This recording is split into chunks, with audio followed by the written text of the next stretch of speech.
জয়াদির কিচেনে তোমাদের সবাইকে স্বাগত। আজকে দেখাবো একদম ইউনিক একটা রেসিপি, আমার শ্রদ্ধেয় শাশুড়ি মায়ের কাছ থেকে শেখা একদম ইউনিক একটা রেসিপি, বাদামের চপ।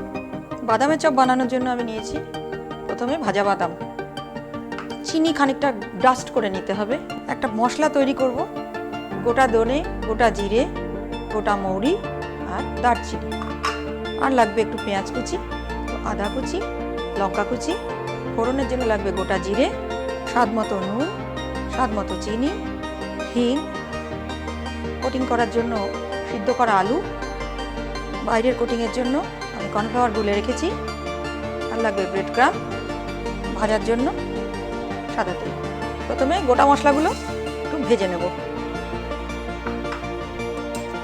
ভাজা মশলাটাতে না খুব সুন্দর গন্ধ আসে, আর এটাই চপের স্বাদটাকে আরো বাড়িয়ে দেয়।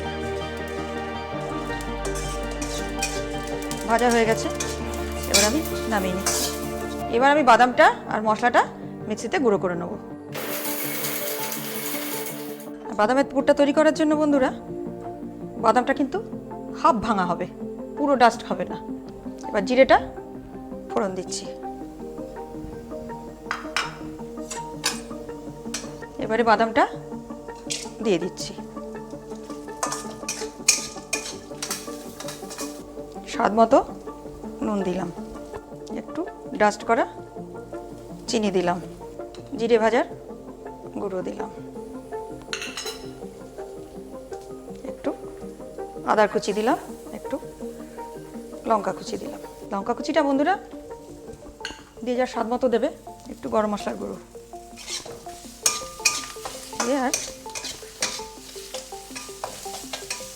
সামান্য একটু জল দিতে হবে।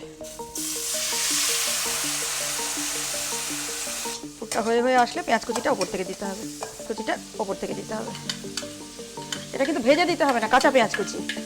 ভেজে দিলে কাঁচা পেঁয়াজের স্বাদ আসবে না। আমার পুরটা হয়ে গেছে, এবার নামিয়ে নেব। যে আলুটাকে সিদ্ধ করে রেখেছিলাম সেটাকে একটু হাত দিয়ে স্ম্যাশ করে নেব। এবার যে ভেজে রেখে রেখেছিলাম মশলাটা, ওইটা দিয়ে দেবো। একটু গরম মশলার গুঁড়ো দেব,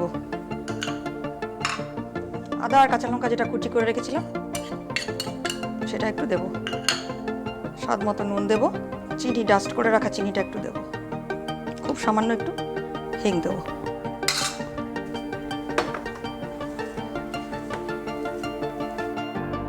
এবারে চপের পুরগুলো চপ আলুটাকে মেখে নিয়েছি, আর বাদামের পুরটা চপের মধ্যে ভরবো।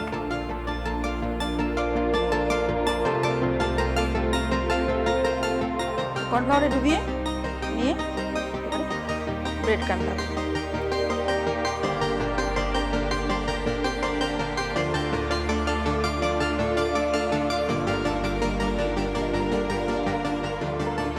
কর্নফ্লাওয়ারে ডুবিয়ে বিস্কুটের গুঁড়ো লাগাবো।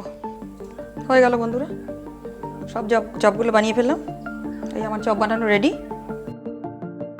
কড়াইটা গরম হয়ে গেছে, এবার আমি সাফোলা দিলাম।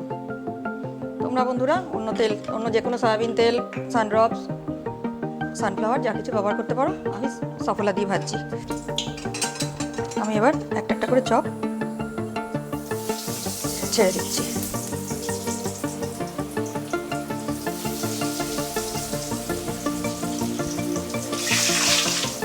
দেখো বন্ধুরা কি সুন্দর লাগছে দেখতে।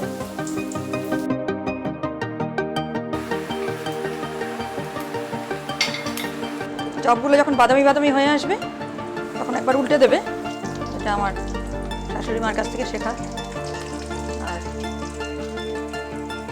আমার হাজব্যান্ড এটা খুব রিলিশ করে খায়। তবে একটা বিশেষ কথা বলার আছে, সেটা হচ্ছে আমি তো পেঁয়াজ কুচি দিয়ে করেছি।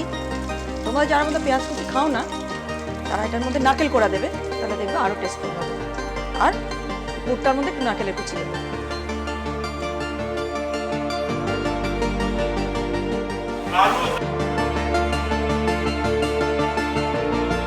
তোমরা বাড়িতে চেষ্টা করো, বানিয়ে খেও, আত্মীয় স্বজনকেও, বন্ধু বান্ধবদের বানিয়ে খাইও। আমার চ্যানেলটা সাবস্ক্রাইব করবে। খুব তাড়াতাড়ি আবার অনেক অনেক ভালো ভালো সুন্দর সুন্দর রেসিপি নিয়ে তোমাদের কাছে হাজির হতে